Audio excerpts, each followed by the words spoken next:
Good morning, grade 11. This is going to be a quick one. I hope everybody's having a fabulous Friday. If you remember back in the day when we used to have school, it was College Friday, rocking that UMass hoodie. Go Minutemen. So, a few things that I have for you today. Starting off, I don't know if the video quality is going to be any different. I'm recording with Zoom today so that I can share my screen with you. So I'm going to run through a few things. First off, on the course blog, I've posted a few things for you that I'd like to point out. So as you can see, I've added a today's video piece, some things to read and some things to watch. So I'm just going to kind of go through those with you. In class before we left, we did look at a few excerpts from the Eyes on the Prize documentary. That was something that Mr. Ward had found. I've been watching it and it's really, really awesome. To be honest, if you watched this series, you would probably have a better understanding of the civil rights era than most high school students would after having studied it. So I think it's 14 episodes, maybe each episode is around an hour. With the time that you have, I would definitely recommend watching some, if not all of it, while we are out. As you saw from my post the other day, we are extended now until at least May 4th, where we're not going to see each other in person. If you didn't see yesterday's post, I did relink all of the Remind sign up codes so that if you're not signed up for Remind in math or history or English, that is all there. Strucker Miller put a really cool introduction to PH where she's doing a lot of like modeling. What I was thinking about it, it's kind of cool because even when she's doing that, when she's modeling stuff for you guys in class, you're not always going to see it as up close as she does in the video. So I think it's pretty fascinating, kind of the difference between like if you're watching a basketball game from, up in the cheap seats versus seeing it on TV. Like, yeah, it's cool to be there in person, but if you have that technology, if you have that camera work to really show you what's going on, hopefully you guys all had a chance to watch that. If you haven't watched it, definitely take some time to take a look at that. Other things that I posted today. So some things to read. I got some messages from a few students about the new coronavirus aid package that came out of the Senate. There's a $2 trillion aid package, which is the most amount of money in an aid package in U.S. history, and part of that is bailing out some industries. Part of that is support for the unemployed, but it's also a stimulus. And this was the question that some folks had, which was, so is my family going to be getting that stimulus? And it did change a few times over the course of negotiations. And what it looks to have settled on is that all families, all individual adults who are making under $99,000 a year are going to be getting a $1,200 check.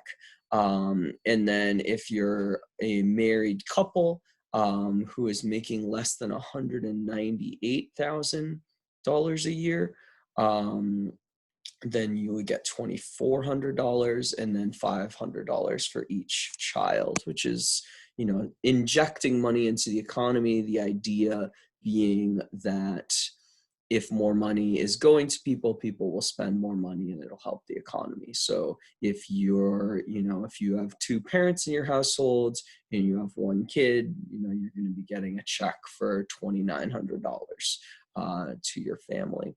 So hopefully that helps folks who are struggling at this time to pay the bills and whatnot.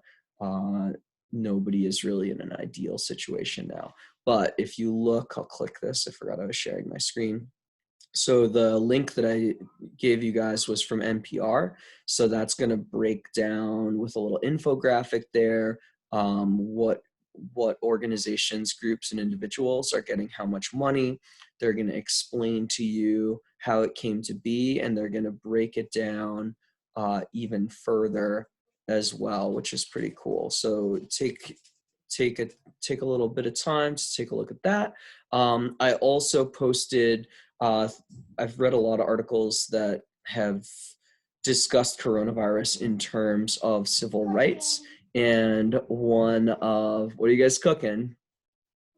Scones? Well, looks like I'm gonna have scones pretty soon. So all right, back to work here.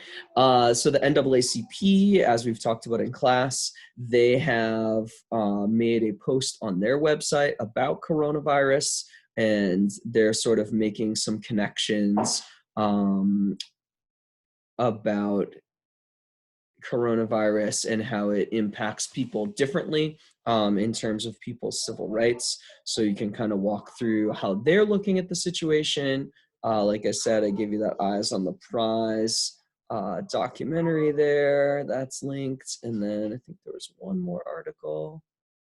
And of course, I closed my share. 1 second. Yeah, so the last one that I posted, let me get back to it. The last one that I posted was from The Atlantic. You know, I've posted a bunch of Atlantic articles. Generally can be a little long-winded, but usually a very good read. This article is called How the Civil Rights Movement Aimed to End Poverty. I thought this might be an interesting connection because in this, in that we are facing this huge crisis right now, and the government is injecting a lot of money into the economy, and some of that is going directly to people in the same way like when we looked at the New Deal, those relief programs that were providing funds directly to U.S. Residents. This article is about how the civil rights movement aimed to end poverty. A freedom budget for all Americans proposed spending billions of federal dollars to provide jobs and basic welfare to all citizens. So as you read this, it's going to start off with some words from A. Philip Randolph, and then you can read through and kind of get a sense of what how some of the leadership of the civil rights movement might have reacted to a large stimulus package, since they proposed something similar. So those are the things for you for today, for the weekend, whatever, to read, to watch, to educate yourselves, and to kind of stay in the loop with what's going up. Hold on, we're gonna get a special appearance here, it looks like. Ugh. All right, sauerkraut, here he is. Gotten multiple messages that we need more sauerkraut in my videos, so here he is. I just realized that I'm still sharing my screen, so let's get sauerkraut in front and center here. And Octavia's here too. The last thing that I want to address, I know that there's been a lot of questions, people messaging me, oh, we have rumors that like we don't have to do this work, et cetera, et cetera. Lay down, bud. Getting comfy on the couch. And the reality is that I have to follow what's going on at the school level. Obviously, with Ms. Coburn being in charge of the school, she also has people who are her bosses, and the superintendent of schools is ultimately responsible for all of it. As to the question, is all of this optional? It is our responsibility to try to provide you all with resources. If you opt to do nothing, you know, I understand that this is a hard time. If you're opting to do nothing, you know, you're missing out on all this time of your junior year. Ultimately, it's going to be your teacher's hope hopes and goals that we want you guys to be ready for college. And we're doing the best that we can to try to give you guys the resources so that you can be doing this stuff on your own. Do we expect that every single one of you is going to do this? You know, I hope that a lot of you do.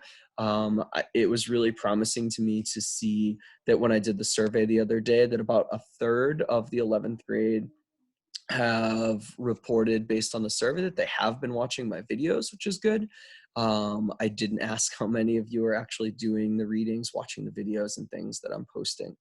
That being said, you know, unless I hear otherwise, this material isn't stuff that's going to be things that you're graded on.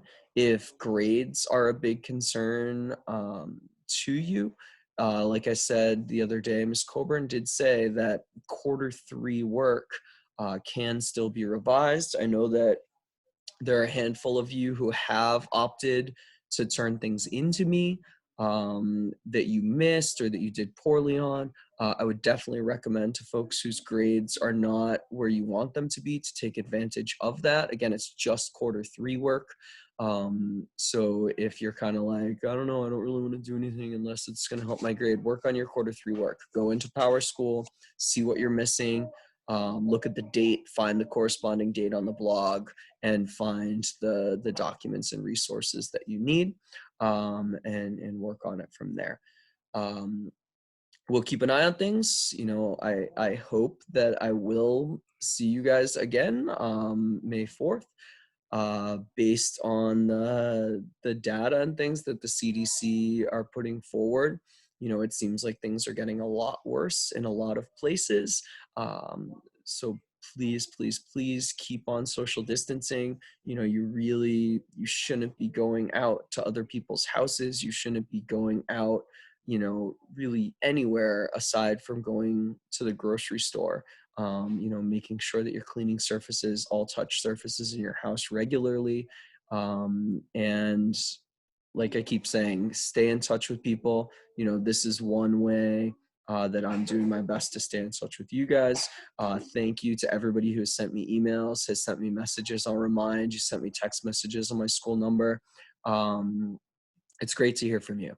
And I hope you guys are doing well. I hope your families are doing well. And I will check in again on Monday.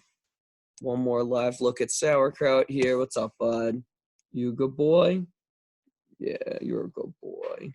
You're a good boy. That's all for today. Adios.